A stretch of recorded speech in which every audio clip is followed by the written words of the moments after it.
Well, thanks everybody for joining us today, and thank you to the Foundation for inviting us to be here and participate at the summit.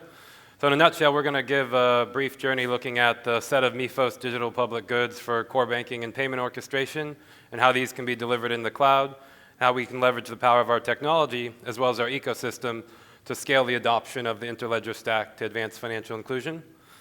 So this is a brief agenda. We're going to give you a little bit of a rundown of the history of Mifos, our roots in financial inclusion, talk about the challenge of last mile reach, take a close look at our DPG stack, and then how that can be delivered as shared infrastructure, and then the benefits that could be enabled by that, looking at how we can align that with the Interledger stack, and then some quick overview of the benefits we unlock, and then a call to action.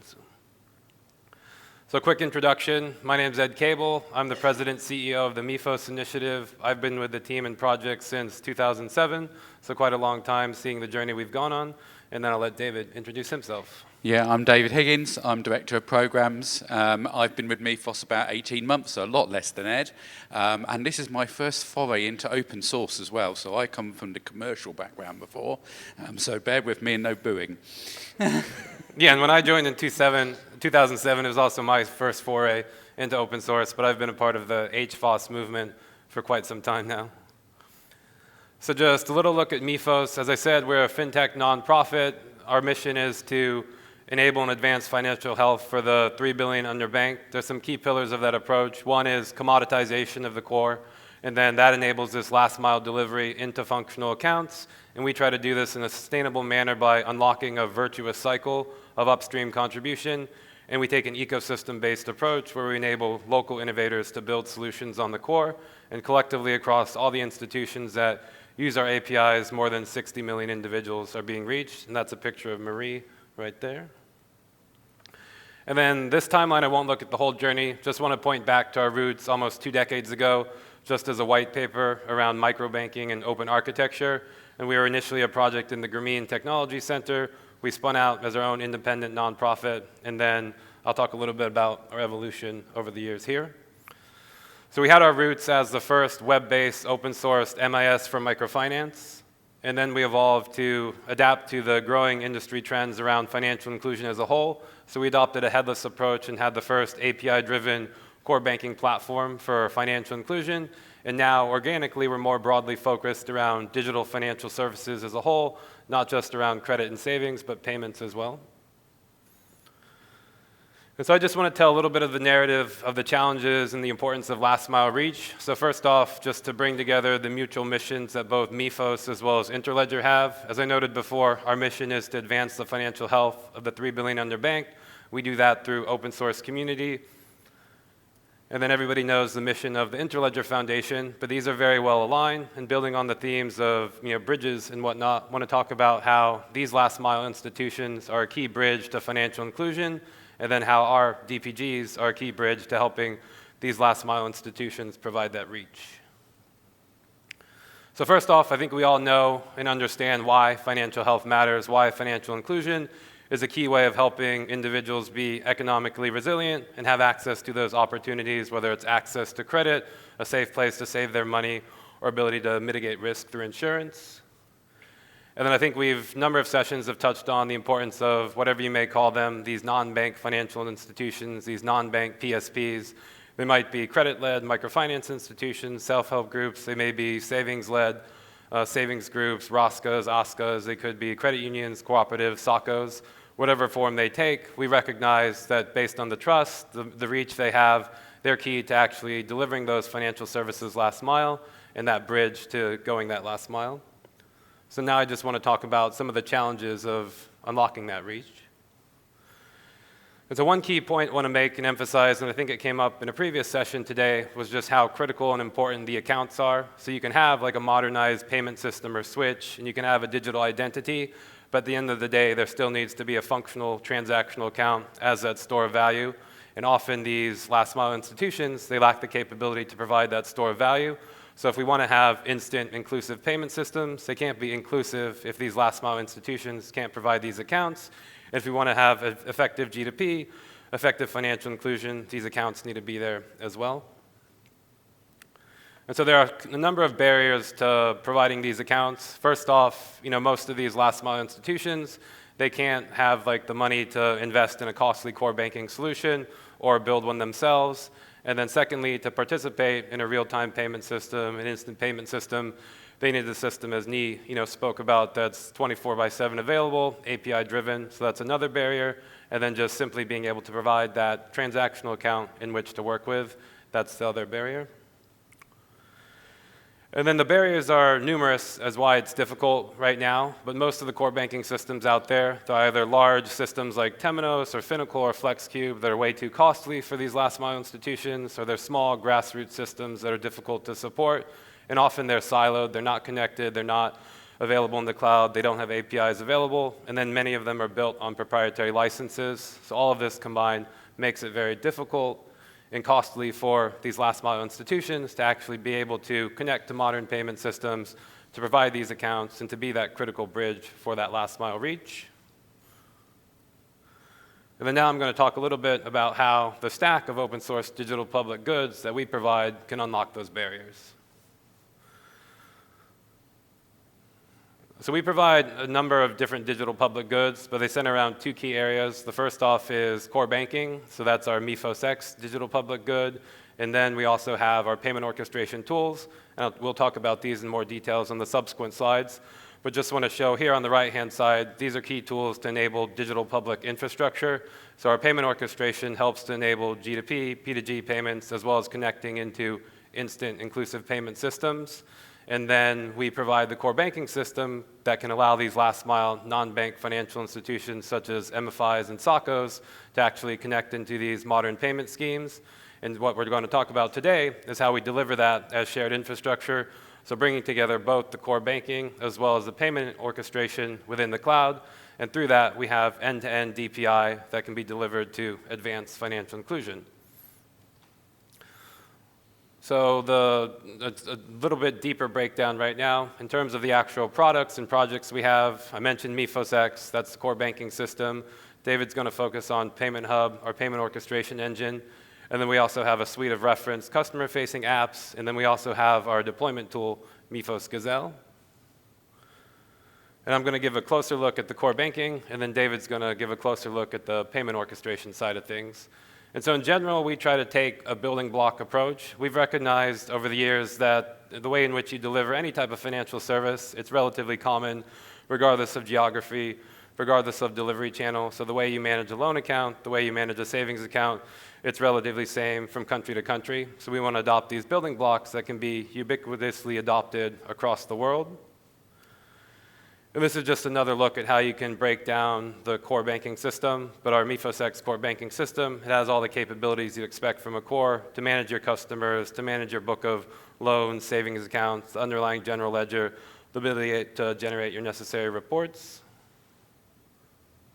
And then this is just another look at the core banking system. This is a bit of an eye chart here, but mainly just to show the part in the blue in the middle is the common part that we expect the community to collaborate around.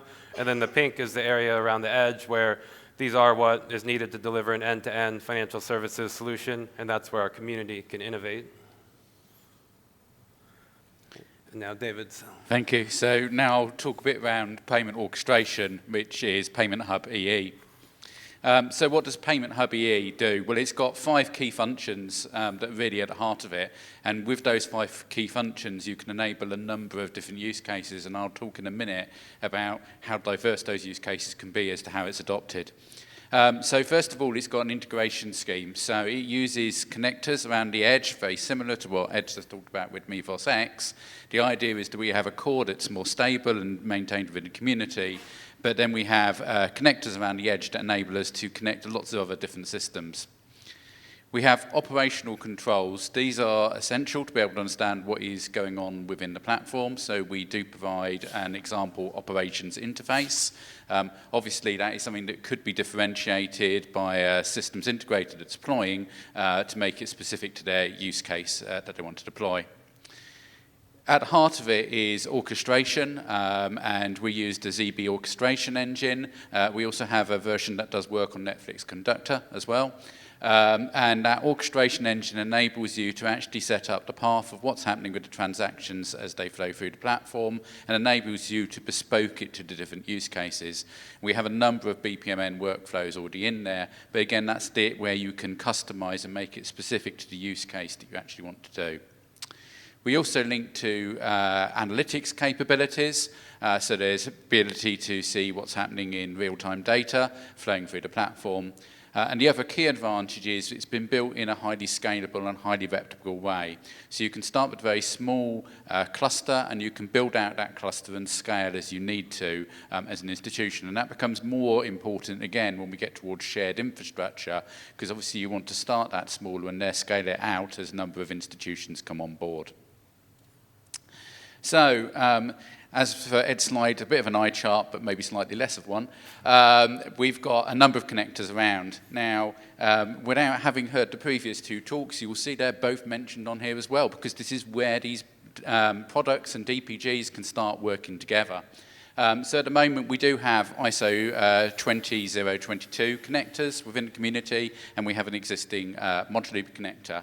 But what we also see is the ability to connect to other things such as Rafiki, to connect to things like the FitSoX that Ni has just been presenting, and also things like gRPC connectors on the payment scheme side. Because it's an orchestration system, though, it can also talk to other schemes to make decisions through that workflow. And obviously, a key one of those would actually be fraud and risk management. So again, one of the potential connectors that you could actually put in for fraud and risk management would be a connector to the Zama platform that Justice was just talking about. On the other side, we have connectors to core banking. Obviously, as you'd expect, we work fully with the Mifos X solution. It'd be a bit stupid if we didn't. And we have other connectors to many other core banking platforms out there. But again, the idea of this is you just need to tailor that edge component if you need to adjust it to your use case that you want to deploy. So one of the things we've done over the last 18 months, which was a bit different for the use case for this, but just shows how applicable this is to DPI, was working with the ITU GovStack program, which is supported by organisations such as DIAL, GIZ, and the Estonian government. The GovStack specification has broken down a typical DPI architecture into a number of building block functions, the ones you'd expect, such as ID, but obviously also payments. So Mifos has been closely involved in that, helping write the specifications for the payment building block, but also making sure that we have a reference solution that can be used and deployed today to meet that payments building block specification. So we've done a number of adaptations over the last year to Payment Hub that's all gone back into the open source solution to enable being able to do bulk disbursement use cases at the scale that might need to be done by a government in terms of the number of transactions, having the ability to chunk those down to what the financial systems beyond may be able to cope with. Being able to cope with inclusion scenarios, because not everybody that's being paid by a government might have a bank account or even a mobile. So being able to pay to systems that can even do vouchers if needed. Being able to cope with the ability to pay back into the government is quite important for government use cases as well. So we have P2G capabilities and obviously updated that admin UI. We've also created a module called the ID Account Mapper. The power of that module is that the payment details for the beneficiary of a program can now be maintained outside of the government and maintained in the payments building block, which is where it should actually be contained. This means that if an individual wants to go and update their account details because they've moved from one provider to another, they don't have to go back to the originating registration institution within the government to go and change their account details every time. They could go and change it in one place. Over to you, Ed. Yeah, so these are just a couple screenshots of some of our stack there. So on the left, you can see the administrative UI for the core banking system. Those underlying APIs are the same core banking system that I think Ni was demonstrating during their demo. And then you can see the customer-facing apps there as well. And then the last part of looking at our DPGs and our community to set the stage for our vision of shared infrastructure is just about how, while we started focused on financial inclusion and microfinance, organically we've evolved to support a wide variety of use cases. So we have a number of adopters across the banking space, the fintech space, and some of the logos of the companies that are public about using the software on the screen here. But the main message I want to impart is, we have some global fintechs that are managing BNPL loan processing and opening 500,000 loan accounts per day. We've got nationwide banks, supporting millions of customers. And so the key message I want to impart is a system that was built to just support microfinance institution is now able to support systems operating at planet scale. So that same modern core banking infrastructure that can run a global fintech can be delivered through shared infrastructure into the hands of these last mile institutions, which we're going to talk about next. And this is just an example of a number of the different providers in our ecosystem who are already doing shared infrastructure at a smaller or larger scale, but these are commercial companies who've taken the core banking open source APIs, and they provide their own SaaS, cloud-based versions of the core. So our vision for shared infrastructure is a key way to actually provide, in line with the theme here, that bridge for these non-bank financial institutions to actually go that last mile and provide that reach. So it's very critical to have that modern core banking system as that underlying bridge, because that unlocks the ability for digital transformation, providing those self-service channels. It provides that modern connectivity to connect into a real-time payment system, to connect into the Interledger protocol. It can then enable that connection into a fraud detection system like Tazama, and then it also provides that ability to leverage and harness the power of tools like AI for better credit decisioning, and I think that would address some of what was brought up in the parliamentary track around overlending and whatnot. So it's key to get that modern core in place, and then not only do you have this foundation for innovation, but by delivering it via multi-tenant architecture, which David will talk about, and delivering it via an economy at scale in the cloud, we can reduce all of those IT costs, and that's how we can actually put this modern core infrastructure into the hands of these last mile institutions. And another key aspect of it, beyond just the technology itself, is we recognize that this needs to be sustainable, so it needs to be an ecosystem-based approach, which we'll talk about on the next slide, but it needs to be affordable and deliver value to these last mile institutions, but all the players involved actually need to be covering the cost for their services. And so this is just a blueprint for how we envision this shared infrastructure coming to life. So at the foundation is DPI, both at a technology as well as policy level. There might be some type of financial inclusion mandate from the government or a centralized reporting mandate, and that's the policy level foundation. And then we build the foundation on top of digital public goods like Mifos. There could be Mojaloop as the payment system. There could be Tazama as the fraud detection engine. And then actually how we get this to market, how we sustain it, and how we distribute it, that's that middle level of the pyramid where we're looking at the ecosystem-based approach. So we envision that to help with adoption and actually promoting a solution, we need to work closely with the National Association of Cooperatives or the National Association of MFIs. And then we want to work closely with those local system integrators because they're going to be the ones who actually take the solution that's hosted in the cloud. They provide the on-the-ground training, the rollout, and the support, and communicating those features that get merged back into the common core.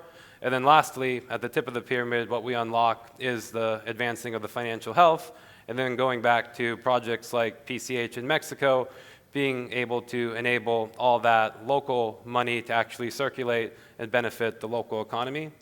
And that's what we have represented on the screen here as a theoretical example of how shared infrastructure could be delivered in a region like Mexico. So we already have a partner there who's built out solutions for some of the national institutions using our modern open core. And then you could work with the local partners you see on the screen here. And in the example of PCH in Mexico, they're working with a network of cooperatives. So we're in discussion with them to have Mifos be as one of those core systems. But this is just an example of how this could be implemented in the real world. And David's going to talk a little bit about some of the other actual, real world places where we're in the progress of rolling this out.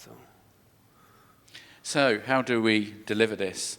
Well, firstly, we use Mac architecture, so microservices based, API first, cloud native and headless. And we believe that's essential to be able to do this and enable integration into the broader ecosystem of other components that's needed. So what we're doing there is therefore keeping all the complexity in the center and actually moving the simplicity to the edge of the architecture. And what you see here is the Mifos X architecture depicted in that manner. You can also see a similar architecture within Payment Hub. As you can see, the complexity is on the right-hand side within it, which is the core components. And then what we have, again, is that simplicity in the edge as to how it connects out to different systems. And we, again, use other systems where we can to do things, such as we use Keycloak for our authentication mechanisms and securing our APIs. So this diagram represents how shared infrastructure can look then. So with the shared infrastructure, what we'd have is a single instance of the platform, but within it, what we can cater for is multiple segregated tenants on those platforms. Through that shared infrastructure, it would connect both across from Mifos X as the core banking system into Payment Hub for the orchestration to be able to enable it to talk into the payment rails and to talk to other systems, as we've mentioned, such as fraud and risk management. Into that, we'd have admin's UI capability to be able to set up and configure those shared instances, but also be able to give tailored views to each of the tenants to be able to see only their data where they need to. We also have interfaces that can connect out to mobile applications as well, so the end users can actually connect and see what's happening for their own account and understand their own balance, which was one of the points that came out in one of the sessions I was in this morning. And through this being a cloud-agnostic hosting architecture, what it can do is connect into an inclusive instant payment system and enable end-to-end payments from one side to the other. And you can see we've mirrored both sides, that exactly the same solution could be occurring both sides to do that. So how do we go about that approach? What we do is we're going about the upfront development and design. We believe that within the community we have the best skills to be able to do that, the DevOps optimization to be able to enable that shared infrastructure. But we want to very much transfer and impart that knowledge to local systems integrators to be able to support in life and ongoing. So we see this as a transition journey where as you go through onboarding a local systems integrator, they're able to start supporting probably with the simpler cases, the level 1, level 2 transition cases in the first instance with support from maybe a more experienced tier 3 partner. But as they're involved in that ecosystem, they can gain that knowledge for themselves and become a truly participant part. And this enables digital sovereignty, which is absolutely key to what we're trying to do within DPI. I'll leave this one for people to have a look at after. There's lots of challenges and lots of solutions that we've mapped out. And the idea here is that what we can do is address those different challenges and different solutions to enable a fairly turnkey solution for digital transformations of small MFIs and SACCOs that wouldn't be able to do it normally because they wouldn't be able to sustain the investment needed for the platform on their own. So what have we also been doing with the ILF and why we stood here on stage chatting to you? As much as it's good to talk about the Mifos story and what we've been doing, we're also a Phase 1 research grantee from the Interledger Foundation this year.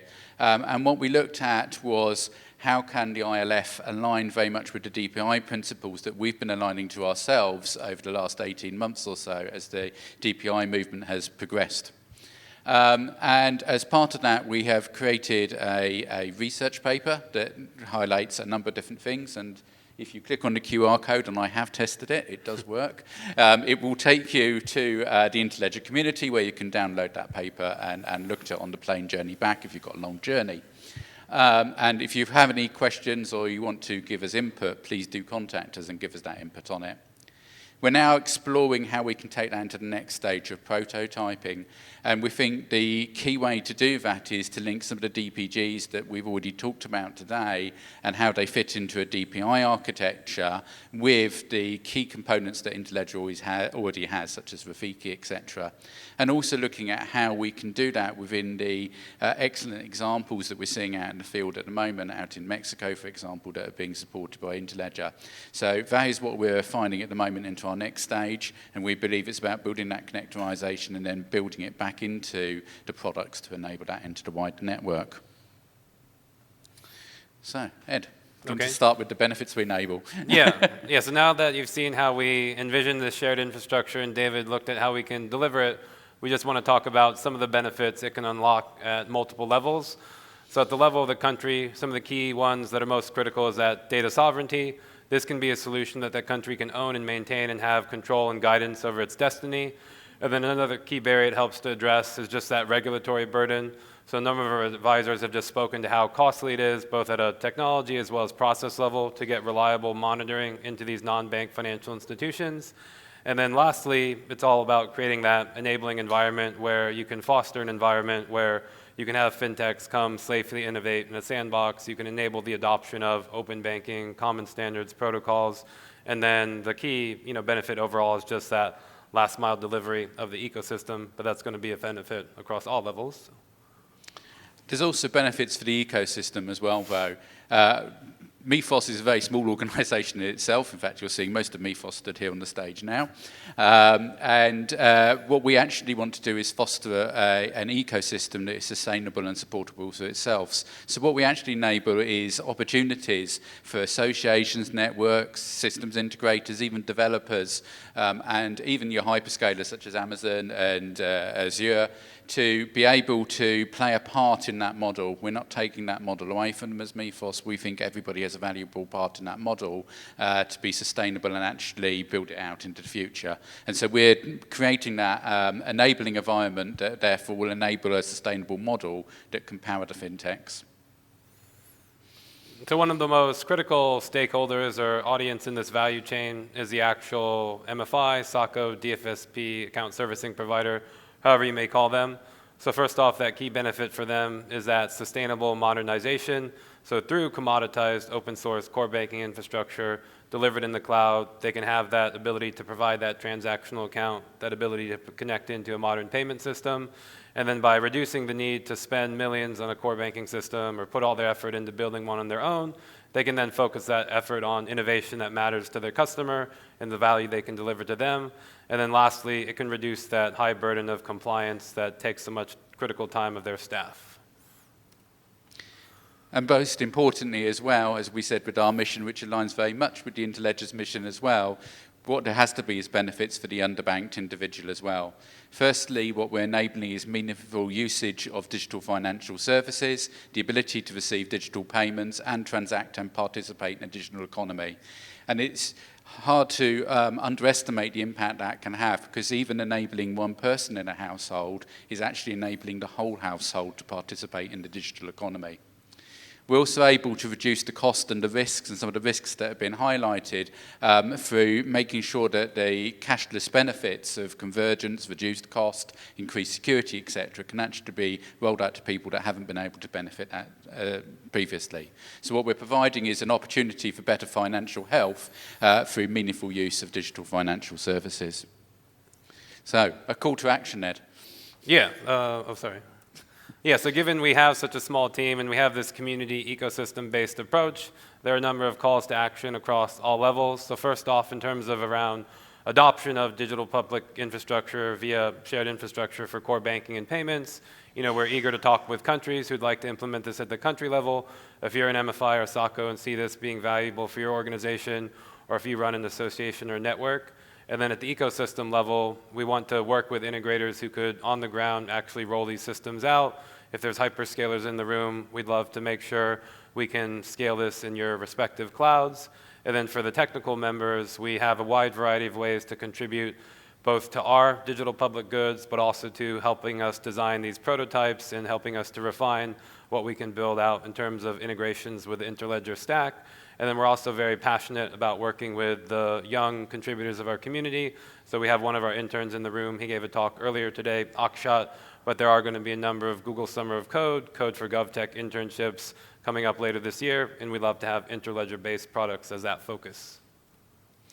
Also, if you're a funder in the room, don't worry, there is something you can do as well. I know that's surprising you, but we do need investment as well.